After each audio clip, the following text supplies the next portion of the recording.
கூட்டணி ஆட்சி என்று மீண்டும் மீண்டும் அமித்ஷா கூறும் நிலையில் கூட்டணி ஆட்சி குறித்து எடப்பாடி பழனிசாமி தெளிவுபடுத்த வேண்டும் என்றும் கூட்டணி ஆட்சிக்கு வாய்ப்பே இல்லை என்றும் தலைவர்கள் தெரிவித்துள்ளனர்.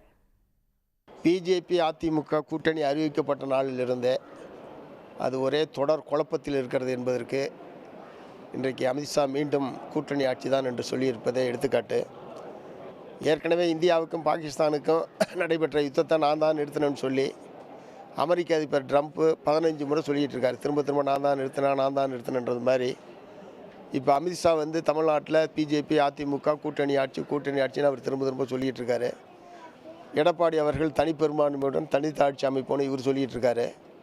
முதல்ல அந்த கூட்டணியில் இருக்கிற இந்த குழப்பத்தை தெளிவுபடுத்த வேண்டியது திரு எடப்பாடி அவர்கள் தான். தனித்த ஆட்சி அமைச்சாவே அது என்னமா ஆட்சியாக இருக்குன்னு தெரியல. இந்த நிலையில் பிஜேபி கூட்டணி ஆட்சி என்பது தமிழ்நாட்டுக்கு மிகப்பெரிய கேடு விளைவிக்கக்கூடிய ஒன்றாக இருக்கும். ஏற்கனவே மகாராஷ்டிரா உள்ளிட்ட பல்வேறு மாநிலங்களில், மகாராஷ்டிரா, பீகார் உள்ளிட்ட பல்வேறு மாநிலங்களில் பிஜேபி கூட்டணி ஆட்சி எப்படி கூட்டணி கட்சிகளை கபலீகரம் செய்வது, முழுக்க கூட்டணி ஆட்சி என்று சொன்னாலும் பிஜேபியினுடைய எதோச்சதிகார ஆட்சியைத்தான் அவர்கள் நடத்தி கொண்டிருக்கிறார்கள். அத்தகைய ஒரு நிலைமை என்பது தான் பிஜேபி அதிமுக கூட்டணி ஆட்சி அமைத்தால் தமிழ்நாட்டிலும் ஏற்படும். ஆகவே எக்காரணம் கொண்டும் பிஜேபியை தமிழகத்தில் கால் ஊன்றிவிடக்கூடாது என்பதில் மார்க்சிஸ்ட் கம்யூனிஸ்ட் கட்சி உறுதியாக இருக்கிறது.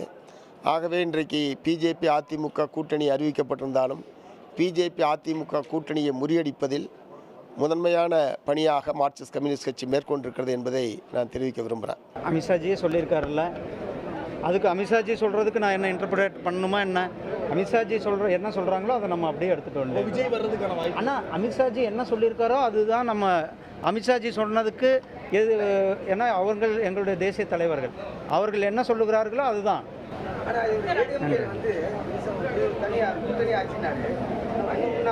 அண்ணா அது கூட்டணி பற்றியெல்லாம் எங்கள் தேசிய தலைவர்கள் எங்களுடைய அதை தான் அவங்க பார்த்துக்குவாங்கண்ணா. தேர்தல் நேரம் இருக்குது. கூட்டணி ஆட்சி தமிழக மக்கள் ஏற்றுக்க மாட்டாங்கன்னு சொல்றீங்க. அமித்ஷா மீண்டும் கூட்டணி ஆட்சி இந்தியாவிலேயே அரசியலில் ஓரங்கட்டி ஒதுக்கப்பட வேண்டிய ஒரு நபர் அமித்ஷா. அவர்தான் இந்துத்துவ சக்திகளுக்கு முதுகெலும்பாக இருந்து கொண்டு தூண்டி விடுகிறார்.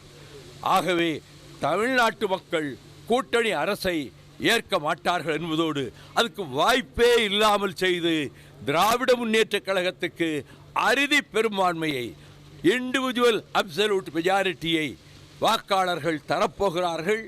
அமித்ஷா அதையும் பார்க்கத்தான் போகிறார். உடனுக்குடன் செய்திகளை தெரிந்து கொள்ள சன் நியூஸ் பெல் ஐகானை கிளிக் பண்ணுங்க.